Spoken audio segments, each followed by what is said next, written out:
name is Danny Orona. I guess you could say I'm a photographer. What I really am as an aspiring cinematographer. That's what I really want to be. Because I want to be a cinematographer, I always use photography kind of as a to work on your eye, or the eye or something like that. And I'm from Cal State Monterey Bay. After I graduated, I went to do a project and it kind of fell through. And I came back to Santa Ana. I was over on the East Coast or whatever, and I came back here and I started working for a company, Suavecito Palme. I started working with them. They wanted to kind of like up their media, kind of, their Instagram and all the marketing, I guess. With that company, I got a chance to go to Japan.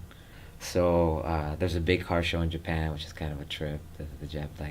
Anything Chicano American culture, the Japanese just like love. Like it's ridiculous. It's crazy. So anyway, there's a really big car, so I got a chance to go to Japan with them. Cool. We're walking through Yokohama and just checking out the scenery. When it was before the show, and there's this guy that was sitting on under a tree, like in the park, but he was just kind of chilling there. He was sitting right under this tree, this huge tree, and it was like all yellow and green and stuff like that. And I ended up capturing the photo, and it was pretty cool, man. Like nothing. He was just kind of just like a candid moment. Like the guy was just chilling. I saw him from afar, and I kind of took it. So, yeah. Like candid moments are always kind of cool. You know what I mean? Like the person's not expecting it. I've been to Germany twice with them. There's a photo of where the event took place. It was in Hurton. I can't remember the name. It was like Hurton's It's something weird, but it was an old mining company. So it's down here, right? And there's these really huge structures, and then you can crawl. You can kind of not crawl, but you can take these steps all the way up to this platform that overlooks everything.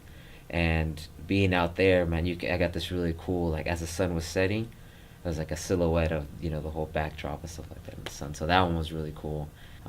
So yeah, I've actually been fortunate enough to travel a lot with them. In terms of how I see things differently, I don't feel, maybe not necessarily that I see things differently, but that I'm always looking to frame up a photo or a shot. Yeah. So I think, like I said, I think it's not necessarily that maybe I see things, and there's ways. I mean, I see something one way and somebody else sees another. I go, oh crap, like, I didn't see it in that way. But like I said, I think it's just people who like shoot or who are looking. They just see things like because they're always looking, constantly looking at things and trying to frame it up and being like, oh, that's cool.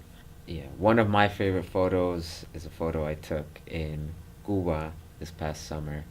We had just gotten there and we went to Viñales. We got to Viñales. That's where they have all the tabaco and the cafe, all that, the fincas or the plantation. So we were out there, and this guy was rolling up a Cuban, and he cut the ends and he lit it up. And as he was lighting up, he had turned his head to the right, so he was just kind of like this. It was like a side shot, and he's taking a big puff, and he still had it in his mouth, but there was still smoke around it.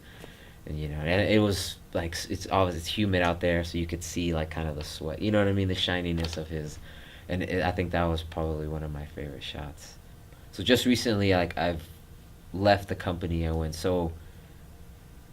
left the company to make a big push for film. So I'd like to see myself in the next 5 years. Hopefully, is obviously being in film, but working as a cinematographer. What I've taken from film or photography is that, all right, so there was a course I took at school in Monterey. The teacher was really cool, and he always talked to us about you as a filmmaker or as a photographer or even a writer, whatever it is that you're doing, you have a lot, like you have the power to like really like shed light on certain things like that no one knows or no one sees, or do you know what I'm saying? Like you can really, and even though maybe not thousands of people are seeing your stuff now, or as if whatever you're doing, but eventually like you start to it's gonna get to people, right? So maybe let's say 100 people see it and 10 of them it actually impacts them. Well, he's like, well, dude, that's 10 people that are impacted. Like, you're not gonna get all 100, but to get 10 or to get whatever, you know what I mean? It's a win.